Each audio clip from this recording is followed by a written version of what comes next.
My business is actually in the education sector. We were hit really, really badly, my private business, and we've been forced to adjust.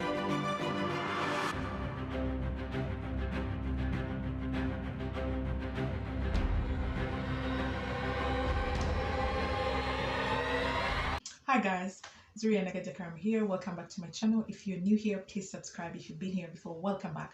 I'm so happy that you're here. So on here you'll find motivation, inspiration, business tips, and legal tips, all of which combined are going to help you grow personally and take your business to a whole new level. So today we're discussing how to reopen our businesses after the lockdown. Many countries around the world are easing down on the restrictions that have been put in place regarding the pandemic that's around all of us really. And Uganda hasn't been an exception to that. The government has opened up, has basically gone down on the restrictions that they had put regarding the curfew time and regarding opening of businesses. As right now, almost all businesses apart from those in the education sector have been allowed to open up.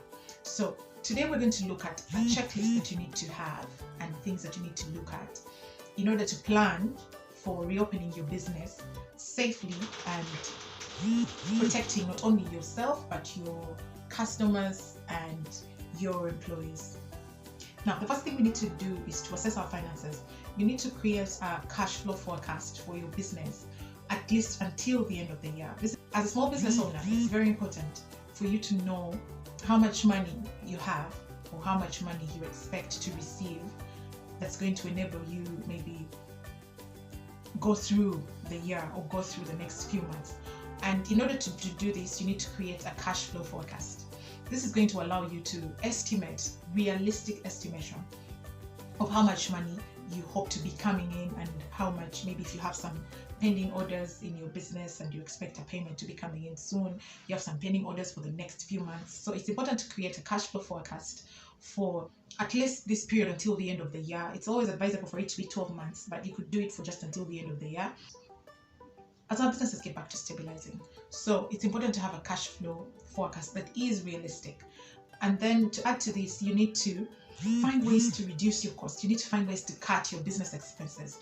If you need to maybe reduce the amount of space that you were taking up for office space, then do that. Take up smaller space and then have maybe your employees working remotely and working from home and coming in once in a while. I have a video on this topic, on this just cutting costs especially, and I'll link it down in the description below if you want to look at that.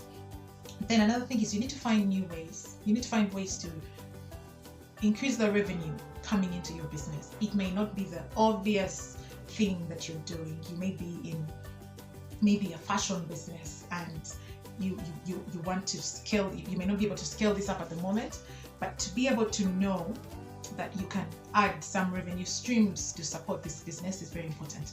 And right now I would encourage many of us to get into doing some businesses online. It's very key. There are very many things you can do on the internet. You can do drop shipping, you can do affiliate marketing, you can do job servicing. There's quite a lot of stuff that I've actually been exposed to in this period while trying to find extra streams of income to be able to support my business.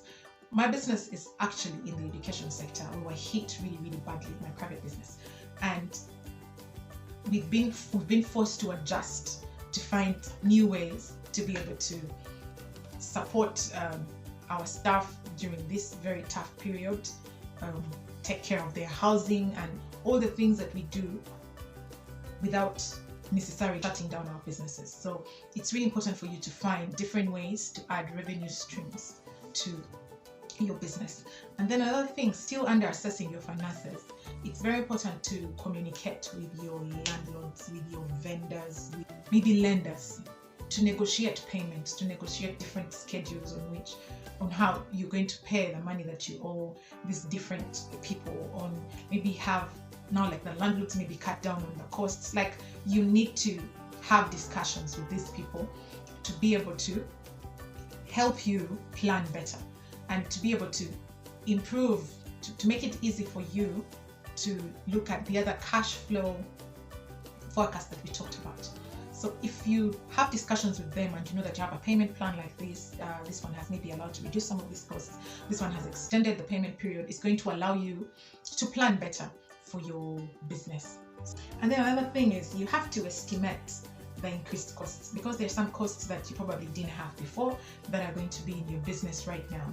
Things like maybe increasing your cleaning budget. This is something that's going to definitely go up. You're going to need to have sanitizer at work at all times, have maybe water and soap and all these things for your customers, for your employees, for everyone basically coming around your business, for those who are in retail. And at this point, you have to budget for this as well. You need to look at these costs that are increasing, which is why I told you need to find ways to add some revenue streams to your business, so you're not focusing on just this primary business that you have. So find ways to cut costs, increase your revenue. Look at the increase in the estimated costs that might go up that were not there before. Speak to your landlords, your lenders, and your vendors to come up with different schedules, or maybe a reduction in some of the costs that you have in your business. And then most importantly is to come up with a cash flow forecast that's going to allow you to look at how you're going to survive, how your business is going to survive, and not only survive but thrive as well until the end of the year. Another thing we need to plan for is adjusting the different business models that we have. It's important at this point, it's really imperative that we learn to adjust our businesses according to the current state of affairs. For example, if maybe your business hours were at a particular time, maybe you are opening up from maybe 8 to maybe 8 p.m. or to midnight, you need to adjust to be able to fit into the curfew period that is put. Or maybe you need to open earlier but close earlier as well. That's one way of adjusting. Another way to look at adjusting your business model is making sure that you have enough inventory to be able to take care, or to be able to run your business through this period. So if you have enough inventory for your business, for those of us who are in retail, you don't have to worry about when an order comes in if you have enough product, because there are a lot of things. Many of us who are shipping from outside the country are not sure. There are a lot of delays in shipping and product getting to the different countries. So do your best to make sure that you have enough inventory during this period. And then another thing is you need to pivot your business, really. If you had people coming into your shop, then get online, adjust a little bit, not a little bit, you need to adjust actually. Get online and start making deliveries. If you are maybe in maybe the restaurant business and you have this very nice dining area, this very nice ambience where people come to hang out, you need to adjust to the new normal. If you're in this field, maybe you have a coffee house, you have maybe a very nice restaurant, you could get into deliveries. You could get into maybe creating an application for your business, get a website, market it on social media, and this is going to help you continue reaching out to your customers. Find ways to keep your loyal customers during this period. You don't lose them because of the lockdown, because of the many restrictions that have been put in place. So find different ways to continue reaching your customers and reaching more. And here I advise that you get on the internet and you get online. You have to know that this is not business as usual. So your business is going to have to pivot. Your business is going to have to change. Your business is going to have to adjust to the new normal. And in adjusting business hours, you need to think about the whole cleaning process as well. Some of these businesses now, many of us don't have our businesses in arcades. I'm speaking about Uganda in particular. You have to leave enough time for people who are going to clean up your business, who are going to clean up the building. So you have to factor a lot of these things and adjust accordingly. But the third thing is to plan your staffing. And it's really key at this point because you need to identify your staffing needs at the different stages of reopening at which you're at. And here you need to speak to your employees. Some of them may be at-risk employees, maybe they have their caregivers, maybe they have people that they have to take care of, and you may have to help them out in such situations. And in case such a situation happens, or maybe someone falls sick, you need to have a replacement ready. I'm not saying you hire new people. Here I'm actually suggesting that you cross-train your employees. Cross-train them. If you have an accountant, get them into human resource, learning maybe how the company procedures work, regarding the human resource department. If you have and vice versa. If you have someone in the IT department, let them get into a bit of accounting and sales. So basically cross-train your employees at this point.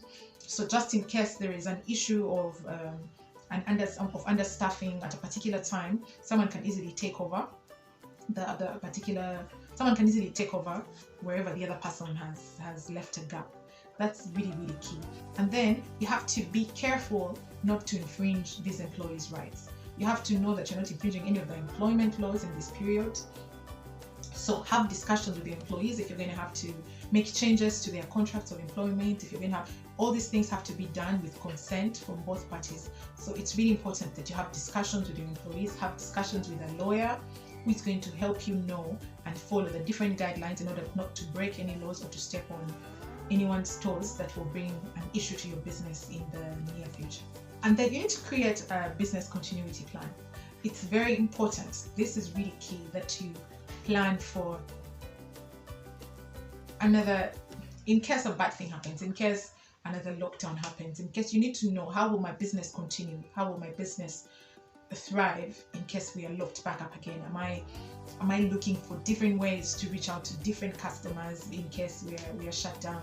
Do I have maybe my inventory stored somewhere that even during the shutdown, the lockdown, we can still do deliveries? So basically look at these different ways. How do I cater for my employees in case such a thing happens?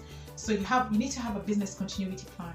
So in planning your staffing, you need to identify your staffing needs. You need to create a business continuity plan. It's important not to break any employment laws or to go against any employment laws. And in here, you need to consult a lawyer to be able to help you out. Then you need to speak to your employees, know their needs, and be able to adjust accordingly and cross-train them as well for this period.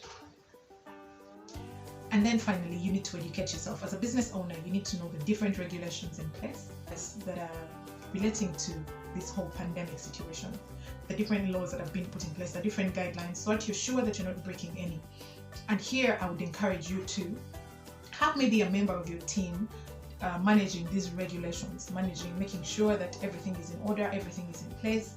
You could just have a member of your team look at the reopening plan, come up with a good one together with them, and then make sure that none of the guidelines and none of the laws that have been put in place during this period are broken because you did not know what to do or because you were ignorant. And you know, ignorance is definitely not a defense. So you have to educate yourself on these different things, on these different guidelines that have been put in place in order to avoid any disturbances. So that's it for today, guys. I really hope this video is very helpful. I know this is an important time for all of us as business owners, and we need to focus on reopening safely and properly so that we are able to get our businesses back to not only surviving but to definitely thriving better in the end. So thank you so much, guys. Just a reminder, if you've not yet subscribed, please hit the subscribe button and hit the notification bell as well so you know exactly when I upload a new video. And I'll see you next time. Bye bye.